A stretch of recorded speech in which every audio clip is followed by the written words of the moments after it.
Assalamu alaikum wa rahmatullahi wa barakatuh.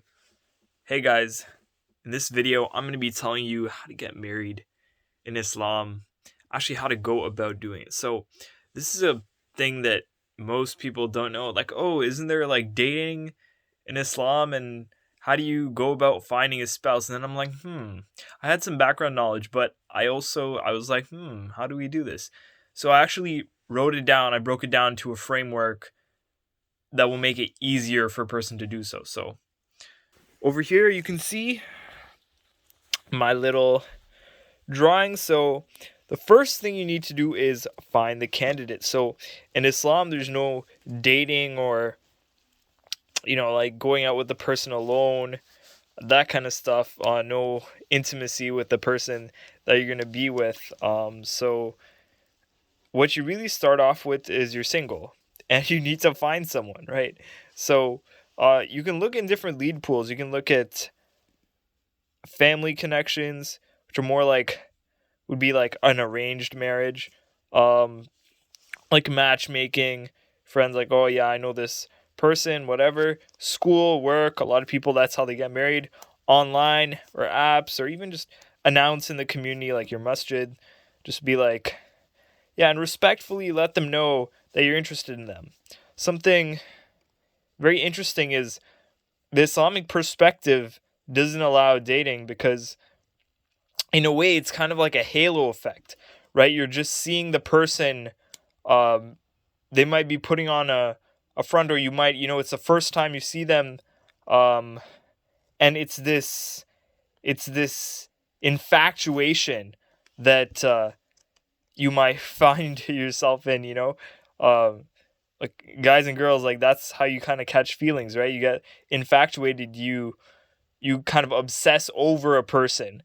So this prevents that and actually provides a much more stable framework instead of, just going out to a club, meeting some people, and having, sex. Like one day it's actually a partner, someone who you can spend the rest of your life with, someone who can be an emotional support for you, someone who can, you have access to them, um and God gives you the blessings for that, right? Like he says yes. Yeah, like it's not the default is no, you're not allowed to have sex. It's, you're allowed to do it in a halal way. And what's a halal way? It would be getting married. So number two, okay, let's say you meet the person and just be like respectfully, you're like, you know interested in you, could I talk to your family, your dad, your brother, and start the process. So if they're about it, you're about it. They're like, no, I'm not telling you to sign a freaking contract here. I'm not proposing to you. I'm not on my knee right now, but I'm saying, hey, let's do something. Let's do something cool. And you let their parents know, and you kind of let the family know, and you arrange a meeting. And in this meeting, you would get to know them with supervision from a chaperone to ensure that no funny business goes on, right? Because you can have, like, two people, and that's kind of the difference, right? Um, between dating and this kind of interview. It's like you get to know a person, you can look at their face, you can, see if they're beautiful, see um, different things you can look for. As the prophet said, was, you can look for wealth, you can look for beauty, status, and piety and deen. So you can actually look if they're, a pious person, they look at their connection to God. And you can meet as many times as you like, right? If you're gonna spend the rest of your life with this person, you can, meet a couple times and get to know each other properly, see if your goals align, right? If someone wants to go and freaking travel backpacking for the, just hitchhike and kind of do a, I don't know, a van life for the rest of their life. Maybe you want something more stable. Maybe you're very, you want your job or something, and you want to stay there for the rest of your life. I don't know anyone who wants that in this day and age, but okay. Um, and yeah, do some background research on them. That's kind of common sense. Like, ask friends of them, ask around the community.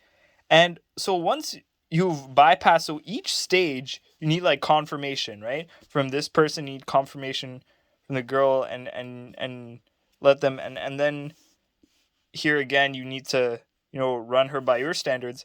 Now you need to get all parties on board by this third stage. You, often the girl and the girl's dad, those are the three most important parties.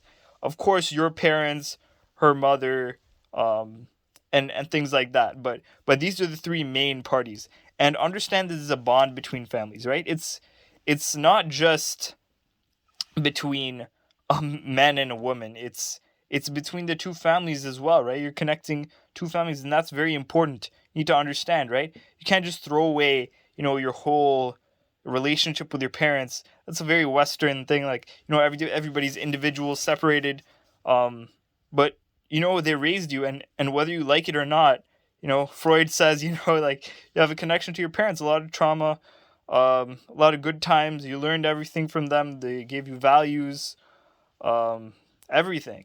So, and also understand that you're getting this bond between families, and